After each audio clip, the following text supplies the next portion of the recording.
ओम शांति। आज की मुरली की डेट है 1/11/2023, 1 नवंबर 2023। मीठे बच्चे, तुम ब्रह्मा की संतान, आपस में भाई बहन हो। तुम्हारी वृत्ति बहुत शुद्ध पवित्र होनी चाहिए। मीठे बच्चे, तुम ब्रह्मा की संतान, आपस में भाई बहन हो। तुम्हारी वृत्ति बहुत शुद्ध पवित्र होनी चाहिए। अब यहाँ पर बाबा ब्रह्मा की संतान जब कहता है तब बाबा बोलता है कि तुम आपस में भाई बहन हो, क्योंकि ब्रह्मा के हम मुख वंशावली है। और जब शिव बाबा ऐसे जब बोलता है कि तुम मेरे बच्चे हो, तो बाबा बोलता है कि तुम एक दूसरे के भाई भाई हो, है ना, क्योंकि वो आत्मा का बाप है, हम परम पिता परमात्मा के बच्चे हैं। तो हम आत्मा तो बाबा उस वक्त भाई भाई बोलता है। और जब ब्रह्मा मतलब मुख वंशावली है, तो बाबा बोलता है कि तुम ब्रह्मा की संतान, आपस में भाई बहन हो। तुम्हारी वृत्ति बहुत शुद्ध पवित्र होनी चाहिए। इसमें बहुत ही ज्यादा गहन मीनिंग है ना, उसका अर्थ बहुत ही गहन है इसका। क्योंकि जब बाबा बोलता है कि तुम आपस में भाई बहन हो, तुम्हारी वृत्ति बहुत शुद्ध पवित्र होनी चाहिए। तो यहाँ पर जो एक हमेशा डिस्कशन का एक मुद्दा रहता है, या फिर क्या सही क्या गलत हमें समझ में नहीं आता है ना। उस वक्त ये जो बाबा का कहना है कि आपस में भाई बहन हो, तुम्हारी वृत्ति बहुत शुद्ध पवित्र होनी चाहिए। तो यहाँ जो पवित्रता का मुद्दा आता है वो यहाँ पर बिल्कुल बाबा क्लियर कर देता है। बाबा बोलता है कि तुम आपस में भाई बहन हो और तुम्हारी वृत्ति शुद्ध और पवित्र होनी चाहिए। तो जो भी हम जिनके भी साथ रह रहे हैं, उन हर एक के साथ हमारा रिश्ता भाई बहन का होना चाहिए, और हर एक के प्रति हमारी वृत्ति शुद्ध और पवित्र होनी चाहिए, है ना। तो बाबा जब बोलता है पवित्रता के बारे में, तो हम भाई बहन जब पवित्रता को जिस तरह से लेते हैं, उसके ऊपर उसमें ये बहुत क्लैरिटी देता है ये बाबा का महावाक्य कि हम ब्रह्मचर्य पालन करते हैं, हम तन से किनारा कर लेते हैं, लेकिन क्या इसके साथ साथ ये हम बाबा का कहना या बाबा की श्रीमत फॉलो करते हैं क्या, कि हमारी हर एक के साथ भाई बहन की वृत्ति होनी चाहिए। हर एक की तरफ हमारा प्यार भाई बहन जैसा होना चाहिए। हम करते ऐसा है कि ये जो होते हैं ना नॉन बिकेस अज्ञानी, ये जो हम कहते हैं कि जिन्होंने अभी तक बाबा को नहीं पहचाना है, उनके साथ भी हमारा ये होता है कि हम उनके साथ भी भाई बहन का रिश्ता रखते हैं या रख पाते हैं। ये भी बहुत इस पर सोचने की बात है ना, क्योंकि कई बार ऐसे होता है कि हम उनको छूते नहीं है। कई सारे ऐसे भाई बहन हैं जो अपने आप को बिल्कुल ऐसे समझते हैं कि हम पक्के बीके हैं, मतलब वो कहते भी है कि हम पक्के बीके हैं, है ना। हम बाबा के बिल्कुल सिकीले थे बच्चे हैं, हम बाबा के पक्के बच्चे हैं। पक्के बच्चे, पक्के बीके, ये वर्ड्स बहुत यूज किए जाते हैं। उस वक्त वो ऐसे होता है कि जो जिन्होंने अभी तक बाबा को नहीं पहचाना है ना, उनको फिर छूना नहीं है, उनके साथ बात भी मतलब बहुत ज्यादा बात नहीं करनी है, उनसे दूर दूर रहना है। अब खाना तो मतलब खाना ही नहीं है, मतलब वो तो मतलब आउट ऑफ क्वेश्चन है ना। तो ये सब जब हम करते हैं, तो क्या हम बाबा की श्रीमत पूरी तरह से फॉलो कर रहे हैं? हम अपने आप को अलग थलग कर लेते हैं, तन से किनारा कर लेते हैं। तन से किनारा कर लेते हैं तो मन से किनारा तो वो भी हो जाता है। मन बुद्धि तो हमसे उनकी उनकी तरफ हमारी जाती नहीं है, लेकिन वो जाती भी है और जाती भी नहीं है। उनके बारे में हम सोच तो रहे हैं कि ये तो अज्ञानी है, ये तो नॉन बिकेज है, इनके साथ तो मतलब जो भी है ना। हम अपने आप को बहुत ज्यादा भाग्यशाली समझते हैं, पद्मा पदम भाग्यशाली समझते हैं, है ना। तो तन से किनारा जब हम उनसे कर लेते हैं, तो क्या वहां पर भाई बहन का रिश्ता हम रखते हैं? हमारी वृत्ति क्या उनकी तरफ शुद्ध और पवित्र होती है? इस पर सोचना है कि जिनके भी साथ हम रह रहे हैं, जिनके भी साथ हम इंटरेक्शन में आते हैं, क्योंकि बाबा का होने के बाद ऐसे नहीं होता है कि हम सिर्फ जिन्होंने बाबा को पहचाना है उनके ही साथ इंटरेक्शन में आए, ये नहीं होता है। इंटरेक्शन में, व्यवहार में तो हमें सभी के साथ आना पड़ता है। तो जिनके भी साथ हम व्यवहार में आ रहे हैं, है ना, उनके साथ क्या हमने भाई बहन का रिश्ता रखा है और वृत्ति हमारी शुद्ध और पवित्र है। अब वृत्ति शुद्ध और पवित्र, इसका मतलब उनके प्रति एक भी व्यर्थ तक संकल्प नहीं। शुद्ध और पवित्र इसका मतलब सिर्फ वहां ब्रह्मचर्य आता नहीं है। पवित्रता, बाबा कई बार मुरलियों में बताता है कि पवित्रता जो मैं मानता हूँ, है ना, जो मेरी मान्यता है पवित्रता की, वो ये है कि तुम्हारा हर एक के साथ भाई बहन का रिश्ता हो। अब लौकिक में भाई बहन का रिश्ता हमारा जिसके साथ होता है उसके साथ हम किस तरह से व्यवहार में आते हैं, क्या हम उसी तरह से यहाँ पर भी व्यवहार में आते हैं? पवित्रता मतलब बाबा ये भी बोलता है कि साधु सन्यासियों की जो पवित्रता है वो बिल्कुल अलग पवित्रता है ना। वो सिर्फ ब्रह्मचर्य या शरीर की ही पवित्रता मानते हैं, इसीलिए ही वो जहाँ पर रह रहे, जिनके साथ रह रहे, उन्हें छोड़कर चले जाते हैं, है ना, क्योंकि उनका अपने ऊपर स्वराज्य अधिकारी नहीं है, वो उनका अपने मन बुद्धि पर कंट्रोल नहीं होता है। तो अगर स्वराज्य अधिकार नहीं है तो राज्य भाग्य भी प्राप्त नहीं कर सकते हैं। स्वराज्य अधिकार नहीं है तो हर एक के साथ किस तरह से अपने संस्कारों को मिलाकर चलना है ये उनको पता नहीं है ना। इस वजह से वो जंगल में जाते हैं या फिर गृहस्थ को या दुनिया को, इस संसार को छोड़ के चले जाते हैं। लेकिन बाबा कहता है कि ये पवित्रता, ये मेरी मान्यता नहीं है।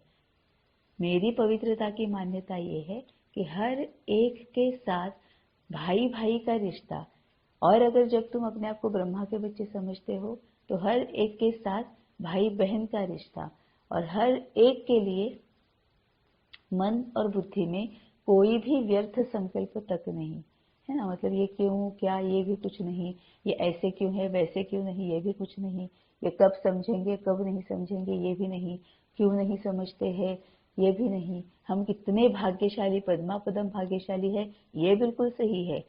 लेकिन इसका मतलब बाकी के भाग्यशाली नहीं है या बाकी के अज्ञानी है, ये बिल्कुल नहीं, है ना। तो ये बाबा बोलता है कि भाई बहन है तो हम कैसे करते हैं लौकिक में भी, अगर हमें कुछ अच्छा मिल जाता है तो हम उनको भी देने की कोशिश करते हैं, है ना।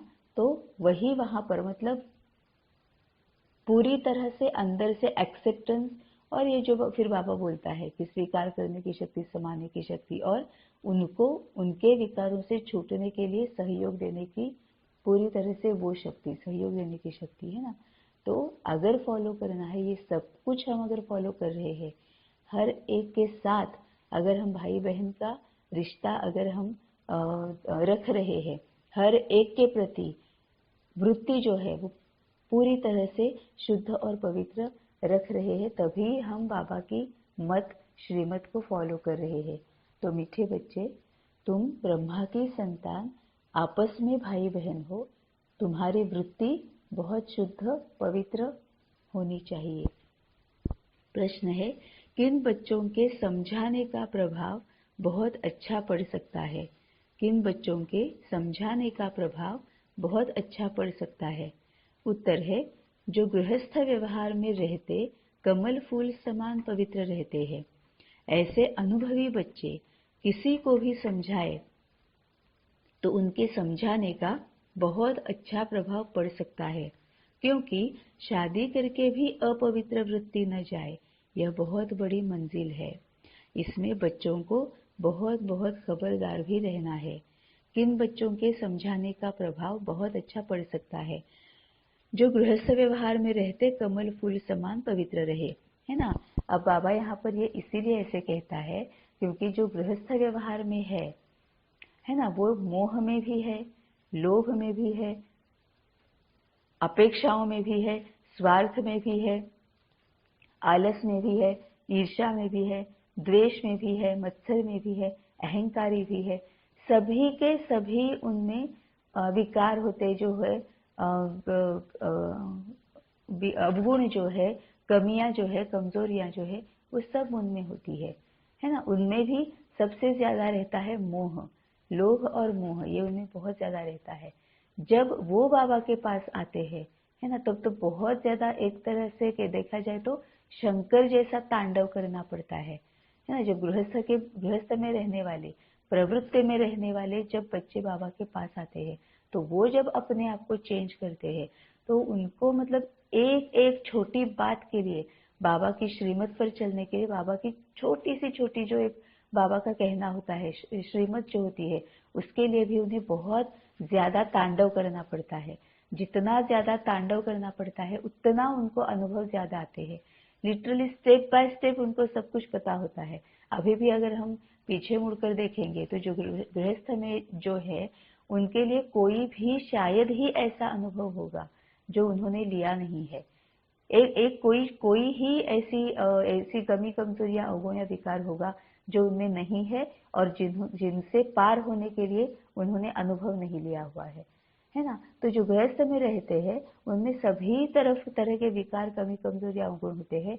जब वो बाबा की मत पर चलते हैं, श्रीमत पर चलते हैं, तो उन्होंने शंकर जैसा पूरा तांडव किया रहता है। ब्रह्मा विष्णु शंकर सभी के सभी रोल्स वो फॉलो करते हैं, सभी के सभी रोल्स वो जी रहे होते हैं, और उस वजह से वो अनुभवी मूर्त बनते हैं, है ना। तो हम अगर पीछे मुड़ के अगर हम देखें, अपने आप को देखें, सेल्फ एनालिसिस करें, तो हमें ये पता चल जाता है कि कोई भी प्रॉब्लम है, ऐसी है ही नहीं कोई प्रॉब्लम जो हमारे सामने आई नहीं। हर एक प्रॉब्लम को हमने फेस किया हुआ है ना। उसमें से कई सारी ऐसी प्रॉब्लम्स होती है जिससे हम अच्छी तरह से बाहर निकल कर आए, पास विथ ऑनर बनकर बाहर निकल कर आए। ये भी एक अनुभव शेयर करने के लिए चाहिए होता है। और दूसरा ये भी अनुभव कि जहां पर हम फेल हो गए, ये भी दूसरों के लिए एक अच्छा अनुभव रहता है ना। चाहे हम उसमें से पास होके निकले या फेल होके निकले, लेकिन जब हम ये जानते हैं तो हम साक्षी दृष्टा होकर हम अपने आप को देख सकते हैं। तो जब हम इस तरह से देख सकते हैं, औरों के साथ हमारे अनुभव इस तरह से शेयर करते हैं, तो औरों के लिए हमारा एक एग्जाम्पल बन जाता है। हमारे एक्सपीरियंसेस एक ऐसा एग्जाम्पल बन जाता है जहां से वो सीख सकते हैं कि क्या करना चाहिए और क्या नहीं करना चाहिए, है ना। क्योंकि क्या नहीं करना चाहिए ये समझना भी बहुत ज्यादा जरूरी होता है। तभी बाबा कहता है कि जो गृहस्थ व्यवहार में रहते कमल फूल समान पवित्र थे। ऐसे नहीं है कि वो हर एक आत्मा जो गृहस्थ व्यवहार में है उनका समझाने का प्रभाव पड़ता है, ऐसे नहीं है। गृहस्थ व्यवहार में रहते जो पवित्र कमल फूल समान पवित्र है, मतलब ही क्या है कि गृहस्थ व्यवहार में रहते हुए भी जो अपने आप को जिन्होंने कमल फूल समान पवित्र बनाया है, जो गृहस्थ व्यवहार में रहते हुए भी पूरी तरह से बेहद के सन्यासी है, जो प्रवृत्ति मार्ग में होते हुए भी निवृत्ति मार्ग को अपना रहे हैं, है ना। जिनकी पूरी तरह से बाबा ने जो महावाक्य में लिखा हुआ है कि आपस में भाई बहन या भाई भाई बनकर ही जो रह रहे हैं, तो ऐसे अनुभवी बच्चे किसी को भी समझाए तो उनके समझाने का बहुत अच्छा प्रभाव पड़ सकता है। क्यों? क्योंकि शादी करके भी अपवित्र वृत्ति न जाए, यह बहुत बड़ी मंजिल है। यहाँ पर मेरे ख्याल से ऐसे है कि लिखने में कुछ यहाँ पर टाइपिंग मिस्टेक हुई है कि शादी करके भी अपवित्र वृत्ति न जाए, यह बहुत बड़ी मंजिल है। यहाँ पर कुछ वहां पर लिखने में ये हो जाएगा, यहाँ पर होना चाहिए कि शादी करके भी अपवित्र वृत्ति चली जाए, ये बहुत बड़ी मंजिल है ना। अपवित्र वृत्ति जो होती है ना, कि सबसे इंपॉर्टेंट होता है शादी के बाद मोह जो होता है। मैं और मेरेपन में हम शादी के बाद ही आते हैं। शादी से पहले हमें इतना मोह नहीं होता है, लोभ इतना नहीं होता है ना। क्योंकि हमारे भाई बहन है, हम देख रहे हैं कि ये जो मेरे माँ बाप है ये हम सभी भाई बहनों के हैं, ये जो मेरा भाई है ये हम सभी का है। मेरे माँ बाप का भी है, बच्चा है तो उनका भी उतना ही अधिकार उस पर है। मेरा भी भाई है, मेरे बहन का भी भाई है, ये मेरी बहन है, वो भी सबकी बहन है। मेरे माँ बाप भी इनके प्यार मतलब वो शेयरिंग है, उनका भी शेयर है इसमें। तो इतना मोह नहीं होता है। अगर हम अकेले भी है तो भी माँ बाप में या भाई बहनों में कहीं किसी में भी इतना मोह नहीं होता है, मेरा मेरा नहीं होता है उतना ज्यादा। जैसे ही शादी हो जाती है मेरापन बहुत ज्यादा आ जाता है। तो सबसे पहला कदम होता है जो मतलब मोह में जो अटकना होता है वो टर्निंग पॉइंट वहां पर होता है। और जब बच्चा हो जाता है उसके बाद तो हम पूरे मोह में इतना अटक जाते हैं, पूरा फंस जाते हैं। और उस मोह की वजह से मतलब कई बार तो हम ऐसे देखते हैं कि अदरवाइज हम किसी के साथ ना झगड़ा करते हैं ना कुछ करते हैं, लेकिन जहाँ बच्चे की बात आती है हम एक सेकंड के लिए भी सोचते नहीं है। हमें अगर ऐसा लगता भी है कि शायद सामने वाले ने मेरे बच्चे को कुछ हर्ट किया है, ऐसे हमें लगता भी है, तो भी हम उसके बारे में कोई गलत है सही है कुछ भी ना सोचते हुए ना समझते हुए हम इमीडिएटली एक्शन में आ जाते हैं, है ना। झगड़ा करने में आ जाते हैं। हर एक के ये एक्सपीरियंसेस होते हैं। तो ये मोह ऐसा होता है जो फिर क्रोध भी बहुत ज्यादा लाता है, ईर्ष्या द्वेष मत्सर बहुत ज्यादा लाता है, अहंकारी बहुत ज्यादा बनाता है ना। क्योंकि बच्चे को अच्छे मार्क्स मिले, या मेरा बच्चा बहुत मैनर्स है उसमें, या मेरा बच्चा एटिकेट्स बहुत फॉलो करता है, या मेरा बच्चा माँ बाप को बहुत ज्यादा रिस्पेक्ट देता है, मेरा बच्चा ब्रह्मा कुमारी में है, मेरा बच्चा ज्ञान में है। इतना अहंकार होता है कि हम उनके ना टॉफी जैसे हम उनको ये कर देते हैं, दिखा देते हैं सबको। हमारी कोई एक ट्रॉफी मिल जाती है ना हमें, तो वैसे हम उनको दिखाना शुरू कर जाते हैं कि ये देखो ऐसा है, देखो ऐसा है। और उनके ऊपर हमारा स्टेटस भी बनता जाता है, वो हमारा स्टेटस सिंबल भी बन जाता है। कई सारी ऐसे भाई बहन है जिनके साथ ये हो जाता है कि वो ज्ञान में चल रहे हैं, मतलब ही वो बाबा को ब्रह्मा कुमारी इसमें है, और उनके बच्चे अगर नहीं आते हैं तो उनको मतलब ऐसे होता है कि अब मैं दुनिया को क्या मुंह दिखाऊं, है ना। ऐसे उनको हो जाता है बहुत ज्यादा। वो ये दुख दर्द में ये हो जाते हैं कि हाय हाय हाय, मैं यहाँ पर क्या कर रही हूँ और यहाँ पर मेरे बच्चे ने अपने आप को किस तरह से सबके सामने रखा है। तो ये बहुत उसमें फिर क्रोध, यहाँ तक कि डिप्रेशन में भी कई सारे बच्चे कई सारी आत्माएं जाती है जो बाबा के बच्चे बने हुए हैं, है ना। तो ये जो होता है इसमें से जो बाहर निकलना है, कि इसमें से बाहर निकलना है मतलब क्या है कि मेरा बेटा भी है तो भी वो अलग है, मैं अलग हूँ, उसकी जर्नी अलग है, मेरी जर्नी अलग है। मैं अगर मेरी पत्नी भी है और मैं अगर ब्रह्मा कुमारी में हूँ, मेरी पत्नी भी है, वो पत्नी अगर ब्रह्मा कुमारी में नहीं है, उसकी जर्नी अलग है, मेरी जर्नी अलग है। मेरे माँ बाप अगर अभी तक बाबा के पास नहीं आए, उनकी जर्नी अलग है, मेरी जर्नी अलग है ना। लेकिन जो बाबा कह रहा है वो पूरी तरह से उनको भाई बहन के रूप में, या आत्मा के रूप में, या भाई भाई के रूप में देखना, और कोई भी गलत संकल्प क्रिएट नहीं करना, है ना। ये आत्मा है, बाकी की जैसे आत्माएं हैं वैसे ये भी आत्मा है। तो ये जो पवित्र वृत्ति जो होती है, जो गृहस्थ व्यवहार में रहते हुए आती है, उसके लिए बहुत तांडव करना पड़ता है, बहुत ज्यादा एक्सपीरियंसेस के थ्रू जाना पड़ता है, बहुत सारे एक्सपेरिमेंट्स करने पड़ते हैं और एक्सपीरियंस लेना पड़ता है और अपने आप में परिवर्तन लाना पड़ता है ना। और ये परिवर्तन लाना जो है, इस तरह से जो नजर बदल के जो वृत्ति जो बदली जाती है, उसकी वजह से दृष्टि जब बदल जाती है, तभी हम कमल फूल के समान पवित्र रहते हैं, है ना। वो वृत्ति जो है, दृष्टि जो है, उसकी वजह से ये हमारी सृष्टि बन जाती है और हम साक्षी दृष्टा होकर इसको देख पाते हैं। तो गृहस्थ व्यवहार में रहते हुए भी जो कमल फूल समान पवित्र है, उनके जो अपने अनुभव है, उन अनुभवों की वजह से फिर औरों पर समझाने का जो प्रभाव जो है वो अच्छा पड़ सकता है। तभी बाबा बोलता है कि ऐसे अनुभवी बच्चे किसी को भी समझाए तो उनके समझाने का बहुत अच्छा प्रभाव पड़ सकता है, क्योंकि शादी करके भी पवित्र वृत्ति न जाए, यह बहुत बड़ी मंजिल है। इसमें बच्चों को बहुत बहुत खबरदार भी रहना है।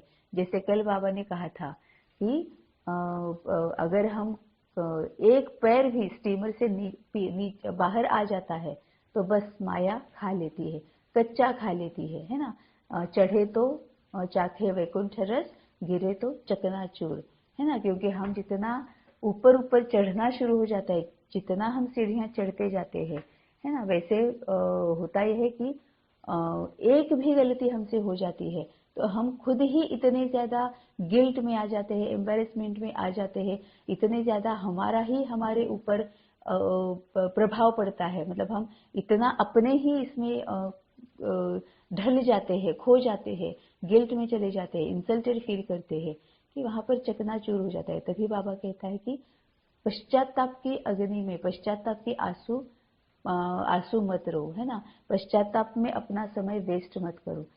इसीलिए जितने जितने हम ऊपर ऊपर चढ़ते हैं उतना उतना हमें बहुत ध्यान रखना पड़ता है, क्योंकि कहीं ना कहीं ये भी एक बात होती है कि हमें अपने आप पर अहंकार ना आ जाए। ये भी बहुत बड़ी बात होती है, क्योंकि जितना जितना हम बाबा के समीप जाते हैं, हम अगर देहभान में है, हम अगर कमल फूल के समान नहीं है ना, तो फिर इतनी सी भी गलती हो जाती है। अभी जैसे बाबा ने एग्जाम्पल दिया था कि बच्चे या फिर पत्नी या पति, है ना, कि हम यहाँ पर कहाँ चल रहे हैं, हम किसको क्या बता रहे हैं, हम कैसे बाबा की बातें औरों को समझा रहे हैं, और यहाँ पर मेरे पत्नी ने क्या किया, या फिर यहाँ पर मेरे पति ने क्या किया, मेरे बच्चे ने क्या किया, है ना। मतलब ये क्या है, हम इतना ऊपर चढ़े हुए हैं, इतने बाबा की बातें बता रहे हैं, इतना बाबा का ज्ञान सुना रहे हैं, है ना। और जब इस तरह से बच्चे पति पत्नी क्या कर रहे हैं ये अगर सामने आ जाता है, एकदम से हम चकनाचूर हो जाते हैं। फिर हमें ऐसे लगता है हम पूरे देहभान में आ जाते हैं, क्योंकि हमारी उतनी उनसे अपेक्षा हम रखते हैं। ये भी ऐसे ही होंगे, ये भी वैसे ही होंगे, है ना, ये अपेक्षा हम रखते हैं। तभी बाबा बोलता है कि इसमें बच्चों को बहुत बहुत खबरदार भी रहना है। अब खबरदार रहना है मतलब क्या है, निश्चय बुद्धि, बाबा पर निश्चय, ड्रामा पर निश्चय, अपने आप पर निश्चय, आत्मा आत्मा या भाई बहन आत्मा आत्मा या भाई बहन मतलब हर एक की अपनी अपनी जर्नी है ना। अभी सिर्फ पिछले कोई ऐसे कर्म है, ऐसा कोई कार्मिक अकाउंट है जिस वजह से हम इस जन्म में उस रिश्ते में बंधे हुए हैं, दैट्स इट। बाकी और कुछ भी एक जैसा नहीं है, हर एक आत्मा अलग है, हर एक आत्मा की जर्नी अलग है ना। तो जरूरी नहीं है कि जिस रास्ते पर मैं जा रही हूँ उसी रास्ते पर मेरे गृहस्थ में जो बाकी की आत्माएं हैं वो भी उसी रास्ते पर चलना शुरू हो जाए, ये जरूरी नहीं है ना। तो ये पूरी खबरदारी मतलब पूरी ज्ञान की क्लैरिटी जब हम में होगी, जब हम पूरी ज्ञान की क्लैरिटी के साथ चलेंगे, तभी हम खबरदार रहेंगे और तभी हम सीढ़ियां चढ़ते रहेंगे, और तभी क्या होगा, दूसरों को समझाने का प्रभाव पड़ेगा। धारणा के लिए मुख्य सार है, पहली पॉइंट, हम आत्मा भाई भाई है, इस निश्चय से पवित्रता के व्रत को पालन करते हुए आपस में बहुत प्यार से रहना है, सबको लवली बनाना है। हम आत्मा भाई भाई है। अब ऊपर बाबा ने कहा कि तुम ब्रह्मा के बच्चे हो तो तुम भाई बहन अपने आप को समझो, क्योंकि मुख्य वंशावली है। तुम मेरे बच्चे हो तो भाई भाई हो, इस निश्चय से पवित्रता के व्रत को पालन करते हुए। बहुत ब्यूटीफुल आज बाबा ने कहा है कि हम सिर्फ क्या करते हैं कि पवित्रता फॉलो करनी है, लेकिन जब भाई भाई का प्यार है, वो जो एक्सेप्टेंस होता है, वो जो मतलब पूरी सभी शक्तियां और सभी गुण, सहन करने की शक्ति, स्वीकार करने की शक्ति, परखने की शक्ति, सहयोग देने की शक्ति, लेट गो करने की शक्ति, समाने की शक्ति, सामना करने की शक्ति, सच्चाई, सफाई, निर्मलता, क्या ये वही है उनके साथ, है ना। अगर हम एक दूसरे के साथ रह रहे हैं, हम अगर चाहते हैं कि हम भाई भाई है, हम भाई बहन जैसे रहना चाहते हैं, और अगर हम इस तरह से अपने आप चलना शुरू कर देते हैं कि अब मुझे ऐसे करना है, तो यहीं से शुरुआत हो जाती है कि क्या अगर भाई भाई है तो एक दूसरे का हाथ पकड़कर, एक दूसरे का सहयोग देकर, एक दूसरे का सहयोग लेकर फिर आगे जाना चाहिए, तभी तो भाई भाई का प्यार रहेगा ना। लेकिन हम अगर हमें जो करना है वो अगर हमने अपने अपना अपना अपना ठान लिया, अपना अपना डिसीजन कर लिया और अपना अपना चलना शुरू कर दिया, ना किसी को पूछा जिनके साथ रह रहे हैं, ना उनका सहयोग मांगा, ना उनका सहयोग दिया, ना उनको सहयोग दिया, ना उनके साथ कोई बात की, है ना। तो फिर क्या हम उनके साथ भाई भाई का रिश्ता या फिर भाई बहन का रिश्ता हम निभा रहे हैं? क्योंकि यहाँ पर जो बाबा कहता है कि पुरुषार्थ में ब्रह्मा बाबा का एग्जाम्पल सामने रखो, है ना। तो ब्रह्मा बाबा का एग्जाम्पल फिर हम सामने रख रहे हैं, क्योंकि जब उनको शिव बाबा का साक्षात्कार हुआ, शिव बाबा ने उनको समझाना शुरू कर दिया, शिव बाबा क्या है, कौन है, वो क्या बता रहे हैं, मुझे क्या करने के लिए बोल रहे हैं, मुझे कौन सा रास्ता दिखा रहे हैं, ये जब उनको समझ में आ गया तो क्या वो सब कुछ छोड़ छाड़ के चले गए? उन्होंने अपना अपना डिसीजन ले लिया कि नहीं नहीं अब मैं इसको शिव बाबा को फॉलो करने वाला हूँ, और ये मेरे प्लान्स है, अब तुम देख लो क्या करना है। अब मुझे नहीं पता कि तुम क्या करने वाले हो, मैंने तो ये कर लिया है, मैंने तो ये डिसाइड कर लिया कि ब्रह्मा बाबा ने ऐसे किया है। नहीं ना, ब्रह्मा बाबा ने उनका सहयोग लिया भी है और उनको सहयोग दिया भी है ना। उन्होंने खुद सीखा भी है, उनको सिखाया भी है। तभी तो है ना कि उनकी सभी भाई बहनें, उनके युगल, उनके बच्चे, सभी ने उनका साथ दिया। लेकिन उनका साथ कब दिया? जब पहले इन्होंने उनका साथ दिया। इन्होंने जब पहले उनको सब कुछ अच्छी तरह से बताया, है ना, तभी तो मतलब शिव बाबा जो बोलता है कि पुरुषार्थ में तुम ब्रह्मा बाबा को सामने रखो, तो वो पूरी तरह से सामने रखना चाहिए।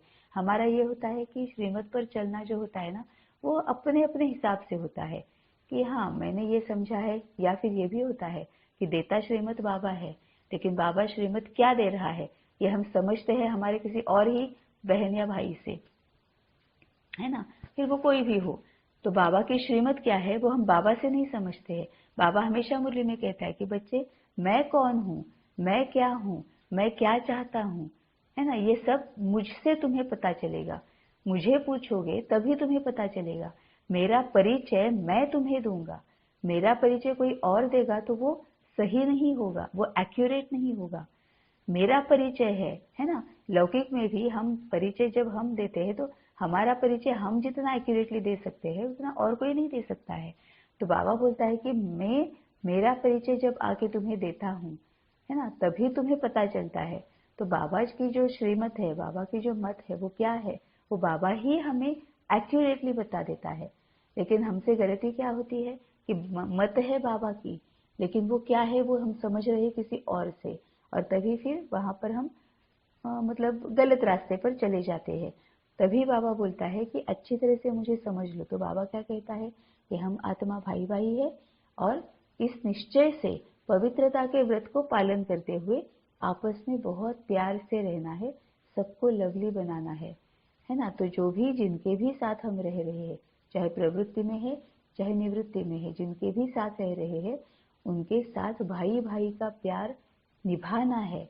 हमारा वो कर्तव्य और जिम्मेवारी जो भाई भाई बनकर रहने की है, वो ड्यूटी एंड रिस्पॉन्सिबिलिटी निभानी है ना। सेल्फ चेकिंग करनी है, स्वदर्शन चक्र घुमाना है। अगर हम ये कर रहे हैं तभी हम बाबा के मातेले बच्चे हैं, तभी हम बाबा के सही बच्चे हैं, तभी हम अपने आप को बाबा के बच्चे बोल सकते हैं। तभी हम ये कह सकते हैं कि मैं श्रीमत को फॉलो करती हूँ या मैं श्रीमत को फॉलो करता हूँ। तो बाबा यही सबको स्वदर्शन चक्र घुमाने के लिए बोलता है। दूसरी पॉइंट है विशाल बुद्धि बन ज्ञान के गुह्य रहस्यों को समझना है, विचार सागर मंथन करना है।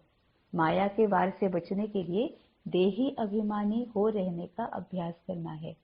विशाल बुद्धि बन ज्ञान के गुह्य रहस्यों को समझना है। अब विशाल बुद्धि मतलब क्या है? पूरी तरह से मन बुद्धि बाबा की तरफ, बुद्धि में और कुछ भी नहीं, है ना। बुद्धि में सिर्फ और सिर्फ एक बाबा। कल की मुरली में भी बाबा ने कहा था कि बुद्धि में सिर्फ और सिर्फ बाबा होगा तभी हम सही रास्ते पर चल सकेंगे। तो विशाल बुद्धि मतलब मन बुद्धि बाबा की तरफ, मतलब परमात्मा की तरफ, मतलब हम आत्मा है। कल बाबा ने यही कहा था कि जब तुम मेरे बच्चे बनोगे तभी तुम्हें समझ में आएगा। अब अगर बाबा के सम्मुख बैठोगे, मतलब भी क्या है, हम बाबा के सम्मुख कब बैठ सकते हैं? जब बाबा के बच्चे बन सकते हैं। बाबा के बच्चे मतलब क्या है? पूरी तरह से आत्मा स्थिति में रहकर अगर हम बाबा को समझ रहे हैं। आत्मा बाबा जो भी बोलता है वो आत्मा के लिए बोलता है। तो बाबा का हर एक वाक्य, मतलब आदत तो ऐसे ही डालनी है, नेचर अपना ऐसे ही बनाना है कि बाबा जो भी बता रहा है वो सबसे पहले आत्मा को कैसे अप्लाई होता है उसको ही देखना है, आत्मा को ही अप्लाई करना है ना। तो यह है विशाल बुद्धि, है ना। हम आत्मा के लिए, अब अगर हम आत्मा के लिए वो बाबा की मत जो है, बाबा जो बोल रहा है वो हम अगर मैं आत्मा के लिए, मुझ आत्मा के लिए अप्लाई करती हूँ, तभी मेरी ये नेचर बन जाएगी कि मैं औरों के लिए भी आत्मा समझकर वो अप्लाई करूंगी, और तभी मेरे लिए फिर आसान हो जाएगा उनके साथ व्यवहार में आना और आत्माओं के साथ व्यवहार में आना, और उनके साथ के जो कार्मिक अकाउंट्स है उसमें से पास विथ ऑनर बनकर निकलना, कि तभी आसान हो जाएगा। तो विशाल बुद्धि बन मतलब आत्मा स्थिति में रहकर ज्ञान के गुह्य रहस्यों को समझना है, विचार सागर मंथन करना है, खुद का विचार सागर मंथन करना है, खुद का मनन चिंतन करना है, खुद बाबा के साथ बात करनी है, इसको बाबा पढ़ाई बोलता है। और बाबा कहता है खुद पढ़ाई करो, है ना। यही गुह्य राज है। हम तो ऐसे ही कितने कितने सालों से हम ना मुरली में सुनते आए हैं कि बच्चे खुद पढ़ाई करो, बच्चे तुम पढ़ाई करो, बच्चे तुम पढ़ाई करो। लेकिन हम क्या करते थे, पढ़ाई मतलब पढ़ना, तो हम मुरली पढ़ते थे और फिर किसी और के इंटरप्रिटेशन को सुनते थे कि कोई और मुरली के बारे में क्या समझता है वो सुनते थे।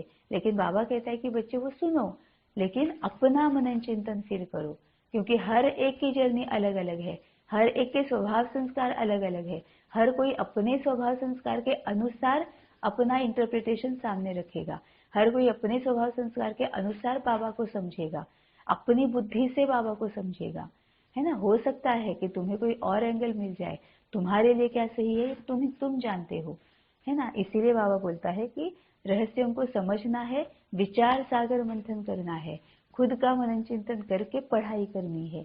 माया के वार से बचने के लिए देही अभिमानी हो रहने का अभ्यास करना है। अब ये माया का वार यहाँ पर कुछ भी आ सकता है, पढ़ाई में भी आ सकता है कि अगर डाउट है, क्वेश्चन है, क्वेरी है, और अगर हमें किसी देहधारी की पहले याद आती है, बहुत बहुत महान आत्मा है, बहुत श्रेष्ठ आत्मा है ना, बहुत मतलब बाबा के एकदम प्यारे बच्चे हैं, बाबा के साथ हमेशा कनेक्टेड रहते हैं, है ना, बहुत अच्छे बाबा के ज्ञान मार्ग पर, बाबा के मार्ग पर बहुत अच्छे से चल रहे हैं।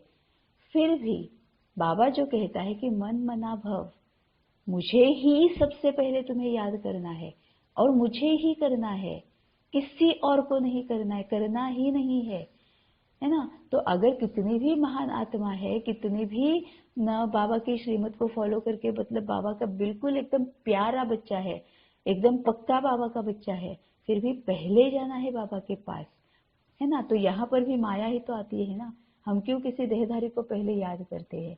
बाबा अगर बोलेगा तब उस देहधारी के पास जाना है, लेकिन सबसे पहले कुछ भी हो जाए, मुंह से कुछ भी निकले तो सबसे पहले बाबा निकलना चाहिए।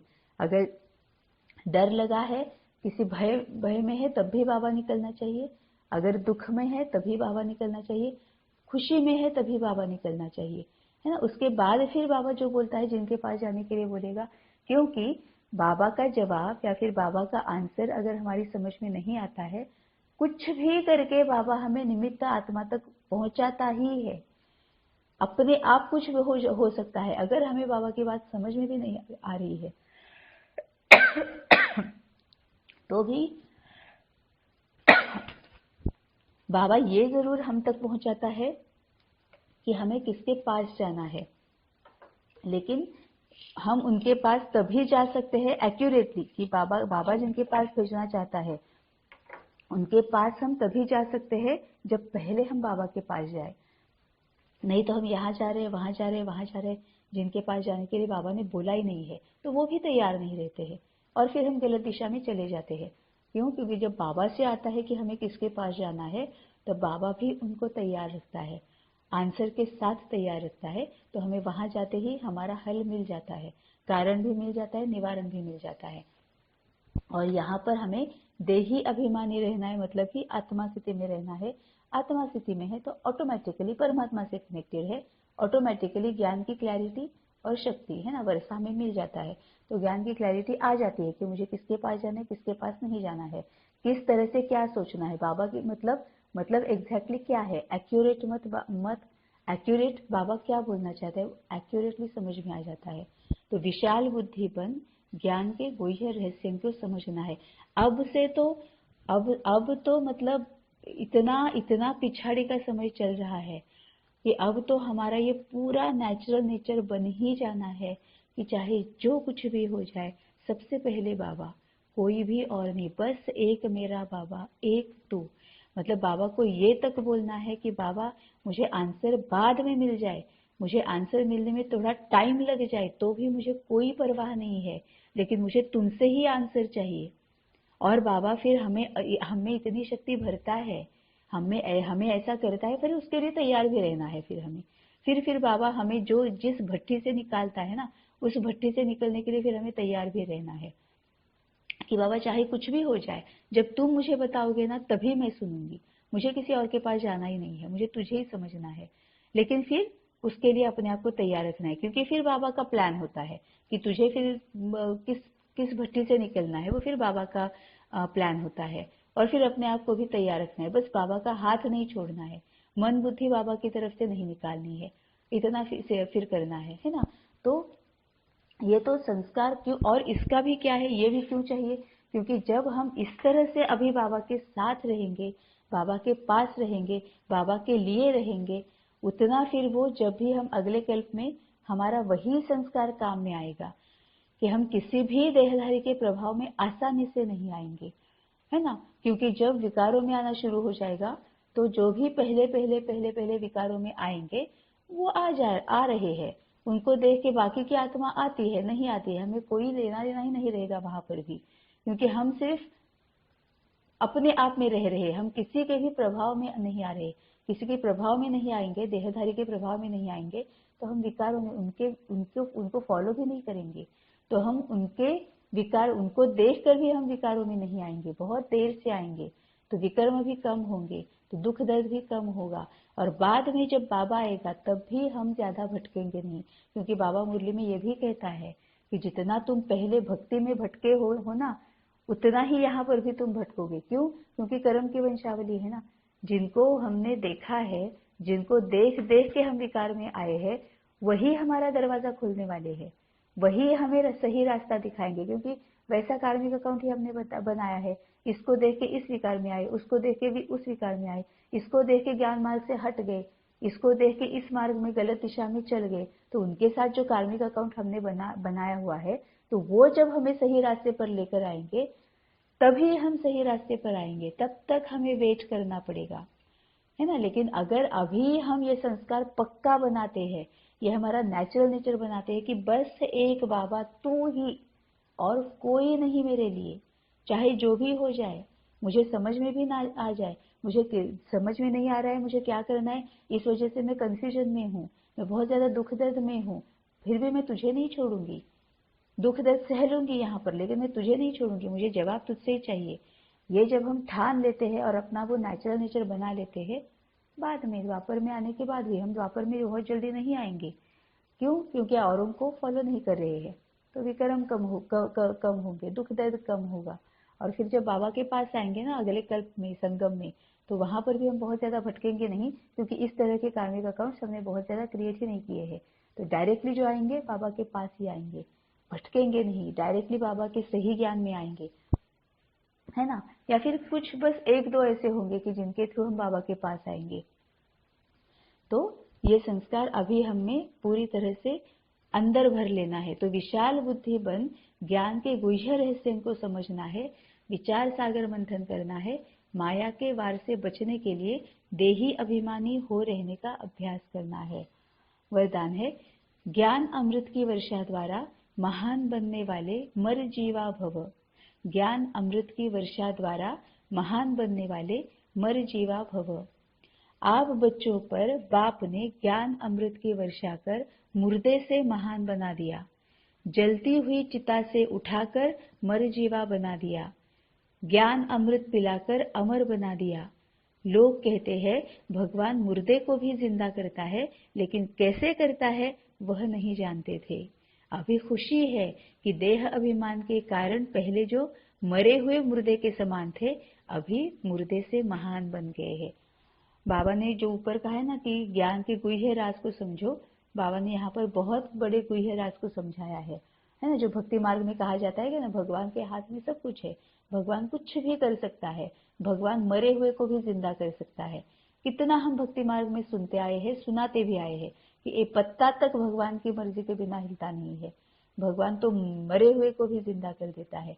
इसका मतलब क्या है ना। भक्ति मार्ग में ये क्यों हुआ, ये भक्ति मार्ग में क्यों चला आया, इसका मतलब क्या है, ये बाबा ने यहाँ पर क्लियर किया है कि आप बच्चों पर बाप ने ज्ञान अमृत की वर्षा की और मुर्दे से महान बना दिया, जलती हुई चिता से उठाकर मर जीवा बना दिया।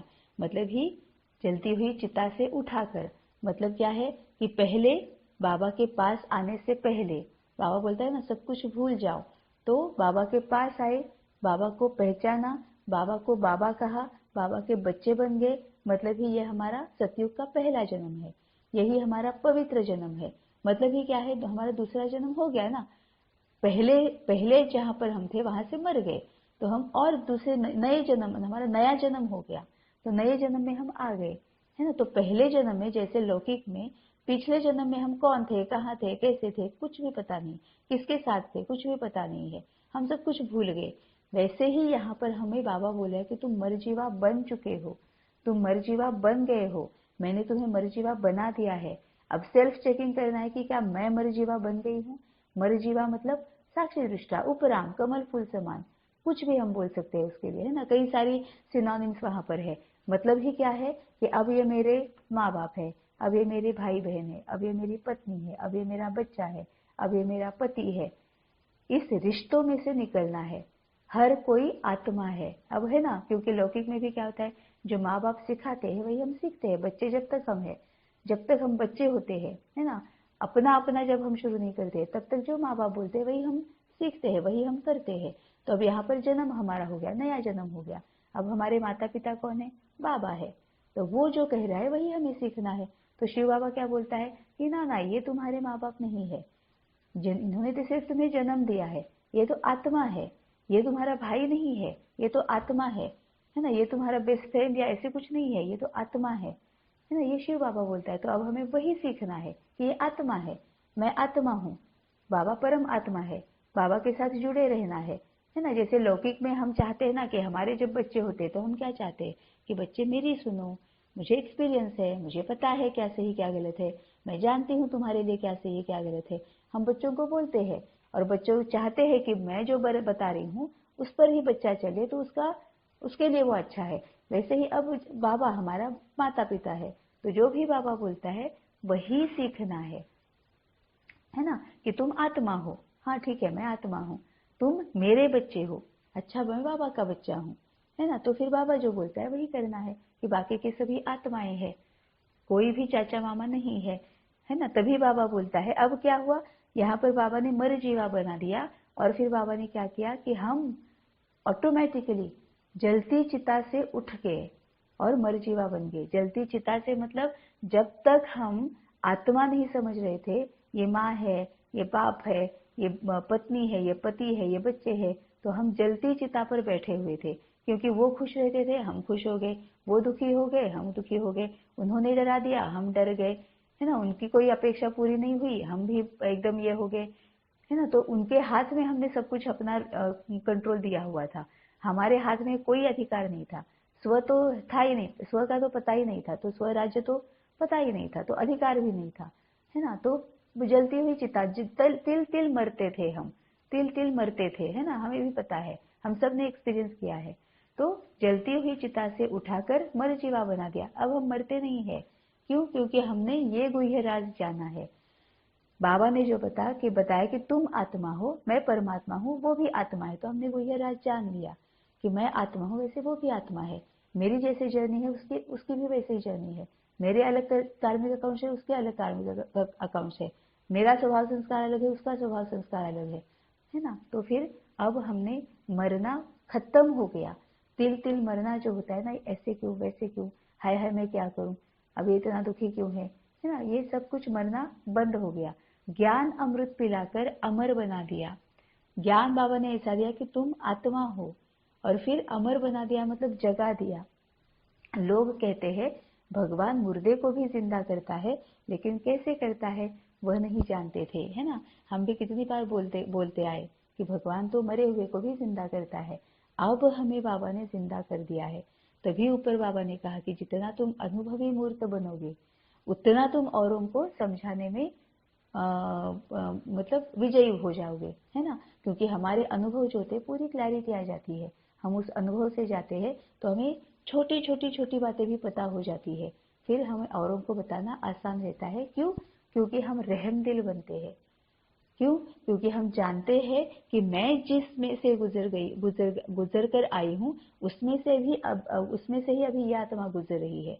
तो हम रहम दिल बनते हैं और उनका सहयोग देते हैं कि हाँ ये होता है, हाँ हाँ ये सही है, हाँ ऐसे ही होता है, लेकिन तुम्हें उसकी चिंता नहीं करनी है, चलो आगे चलते चलो, बाबा का हाथ मत छोड़ो, है ना, सही बात है, सही सही रास्ते पर चल रहे, तो हम उनको मोटिवेट करते हैं, हम उनको सहयोग दे रहे हैं, है ना। तो लोग कहते हैं भगवान मुर्दे को भी जिंदा करता है, लेकिन कैसे करता है वह नहीं जानते थे। अभी खुशी है कि देह अभिमान के कारण पहले जो मरे हुए मुर्दे समान थे, अभी मुर्दे से महान बन गए हैं। अब यहाँ पर बाबा जो मुर्दा मुर्दा कहता है ना, उसके कई सारे एंगल थे। एक तो ये होता था कि हम मरे हुए थे, अब मुर्दे बन गए, इसका मतलब ये भी है कि हमें कुछ भी मतलब समझ नहीं थी, ना हमें प्यार था, ना हमें रहम भावना थी, हम मरे हुए थे, है ना। रहम भावना भी नहीं थी, क्यों? क्योंकि हम मैं और मेरा, अपने और पराये, इसमें हम अटके हुए थे। अगर मेरा बच्चा है तो उसके लिए मैं जान दे भी सकती हूँ, एट द सेम टाइम मेरे बच्चे के लिए मैं किसी और की जान ले भी सकती हूँ, है ना, हिंसा भी कर सकती हूँ।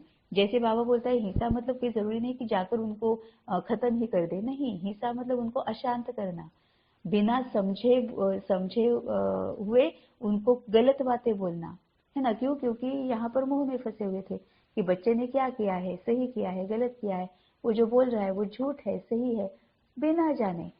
जैसे ही समझ में आया कि बच्चा रो रहा है, बस हमने तलवार निकाल दी, सामने वाले के साथ शुरू हो गए, लड़ना शुरू हो गए, है ना। तो बिल्कुल मरे हुए थे, सामने वाले के प्रति कोई भी रहम भावना नहीं थी, कोई भी प्यार नहीं था, कोई भी अपनापन नहीं था, है ना, कुछ दया माया कुछ भी नहीं था। तो हम वो भी मुर्दे थे, है ना। और फिर जिंदा भी नहीं थे, मतलब रहम भावना होती भी है, प्यार होता है, सबके साथ करना है, ये हमें कुछ पता ही नहीं था, हम जिंदा ही नहीं थे, है ना। मुर्दा जो होता है उसको कुछ भी नहीं पता होता है कि हमारे आसपास क्या चल रहा है, कुछ भी नहीं पता होता है। वैसे भी यहाँ पर भी हम पूरे मुर्दे थे, और फिर भगवान ने आकर हमें जिंदा बना दिया। अब जिंदा बना दिया मतलब क्या है? सबसे पहले तो हमें बाबा ने रहम दिल बना दिया, है ना, प्यारा बना दिया, लेकिन साथ साथ न्यारा बनना सिखा दिया, है ना, सबके प्यारे लेकिन न्यारे। ये बाबा ने हमें बता दिया, समझा दिया।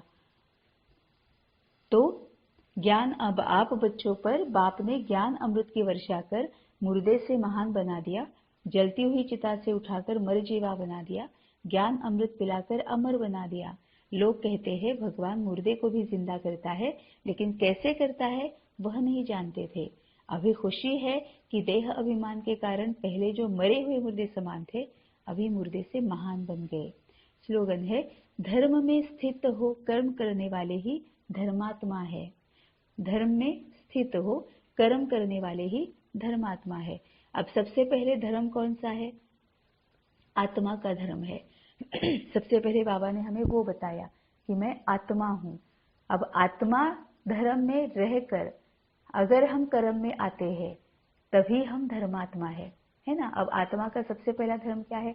सबसे पहले तो यह है कि मैं आत्मा हूँ, बाबा के साथ कनेक्टेड हूँ, सभी आत्माओं के साथ व्यवहार में आता हूँ, है ना। ये आत्मा स्थिति में रहना है। अब और बाकी के भी ये है कि अगर जो स्वरूप है उनको भी हम धर्म बता सकते, समझ सकते हैं। ब्राह्मण धर्म में हूँ, अभी मैं देवी देवता धर्म में हूँ, अभी मैं पूज्य धर्म में हूँ, अभी मैं क्या है वो बीज बीज स्वरूप जो है, तो स्वरूप मतलब भी क्या है? धर्म की ही तो, धर्म का ही तो पार्ट है ना।